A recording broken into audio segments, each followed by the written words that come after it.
Hello friends, Gayatri క్రియేషన్కు స్వాగతం. గాయత్రి క్రియేషన్లో ఈరోజు మనం బతకలేని బడిపంతులు అనే అరేబియా జానపద కథ గురించి చెప్పుకోబోతున్నామండి.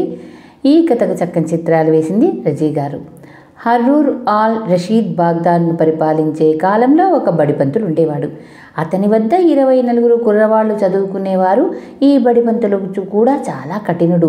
సాయంత్రమైనా పిల్లలను ఆట విడుపు ఇవ్వక సూర్యాస్తమైన గంట దాకా చదివించి అప్పుడు ఇళ్లకు పోనిచ్చేవాడు. ఈ కాఠిన్యమే బడిపంతులను కష్టాలకు కారణం చేసింది. ఒకరోజు పంతులు పాఠాలు ప్రారంభించబోతూ ఉండగా 24 విద్యార్థులు ఒక పెట్టున లేచి నిలబడి, పంతులు గారు, ఈవేళ మీ మొహం చాలా పచ్చగా ఉందేమిటి అని అడిగారు. బడిపంతులు వాళ్ళ మాటలు పట్టించుకోలేదు. ఎందుచేతనంటే అతనికి ఒంట్లో జబ్బుగా ఉన్నట్టు అనిపించలేదు. అతను పిల్లలను పాఠాలు చదవండి ఎదవల్లారా అని కసిరాడు. కానీ విద్యార్థుల్లో పెద్దవాడు పంతుల్ని సమీపించి ఆదుర్దాగా, అల్లా తోడు పంతులు గారు, మీ మొహం చాలా పచ్చగా ఉంది. మీకు ఒంట్లో బాగోలేకపోతే బడి సంగతి నేను చూసుకుంటాను అన్నాడు. మిగిలిన పిల్లలు కూడా తమ పంతులు బతుకుతాడో లేదో అన్నంత ఆదుర్దాగా ముఖాలు పెట్టారు. అది చూసిన మీదట పంతులకు తాను నిజంగా జబ్బుగా ఉన్నానేమోనని, వ్యాధి లక్షణాలు పైకి కనబడని జబ్బులు మరింత ప్రమాదమని అనిపించింది. అతను వెంటనే కూర్చున్న చోటు నుంచి లేచి బడిని పెద్ద విద్యార్థికి అప్పగించి ఇంట్లోకి పోయి పడుకొని తన భార్యను పచ్చకామెర్లకు ఏదన్నా కషాయం కాచిమన్నాడు. కొద్దిసేపట్లో పెద్ద విద్యార్థి వచ్చి 24 దీనారాలను తెచ్చి పంతులకిస్తూ, పంతులు గారు, మీ శిష్యులు మీ చికిత్స కోసం చందా వేసుకొని డబ్బు ఇచ్చారు అన్నాడు.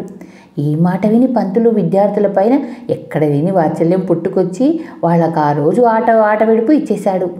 ఇందుకే విద్యార్థులు చందా వేసుకున్నారని, తనకు లేని వ్యాధి ఉన్నట్లు చెప్పి నమ్మించారని పంతులు గ్రహించలేకపోయాడు. పంతులకు డబ్బును చూసిన ఆనందం కలిగిన తన జబ్బు గురించి బెంగపట్టుకుంది.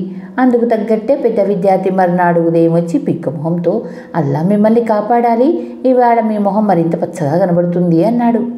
పంతులు ఈ మాట విన్నాక శ్రద్ధగా చికిత్స పొందాలని, అందుకోసం పిల్లలు ఇచ్చిన డబ్బు ఖర్చు చేయాలని నిశ్చయించుకున్నాడు. అతను పెద్ద విద్యార్థితో, బడి నువ్వే చూసుకో అని వాడిని పంపించేశాడు. ఇలా ఒక వారం గడిచింది. పెద్ద విద్యార్థి మరొకసారి విద్యార్థుల చందా మరో 24 దీనారాలు తెచ్చి, ఇవి మీ చికిత్స కోసం మన విద్యార్థులు పోగు చేసి ఇచ్చారు, శ్రద్ధగా చికిత్స చేసుకోండి అన్నాడు. పంతులు పరమానందభరితుడయ్యాడు. తనకు ఏ రోగము లేదని అతనికి ఈ పాటికి తెలిసిపోయింది. అయితేనే కష్టపడి చదువు చెప్పిన దానికంటే పిల్లలు చందా డబ్బులు పుచ్చుకోవటమే అతనికి గిట్టుబాటుగా ఉంది. ఇలా ఎంతకాలం సాగితే అంత మంచిదనుకున్నాడు పంతులు.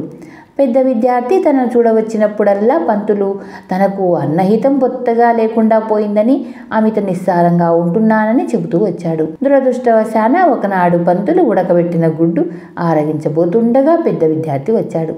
వాణ్ణి చూస్తూనే పంతులు వేడివేడి గుడ్డును నోట్లో వేసుకున్నాడు. అతని నోరంతా కాలి బొబ్బలెక్కింది. విద్యార్థి లౌక్యంగా వెళ్ళిపోవటానికి మారుగా పంతులకి చూసి ఆదుర్దాగా, అయ్యో, మీ చెక్కులు వాచిపోయినాయేమండి, ఏదో కంటలాగుంది అన్నాడు. అసలే బాధతో సతమతమవుతున్న పంతులు ఏమీ అనే స్థితిలో లేడు. అందుచేత విద్యార్థి మళ్ళీ దాన్ని పొడిపించాలి అంటూ పెద్ద దబణం చేత పట్టుకొని పంతుల మీదకి వచ్చాడు. పంతులు చివాల లేచి వంట ఇంట్లోకి పారిపోయి నోట్లో ఉన్న గుడ్డును ఊసేశాడు.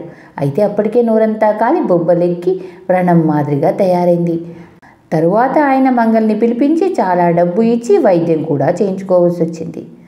ఇది అండి బతకలేని బడిపంతుల యొక్క కథ. ధన్యవాదాలు.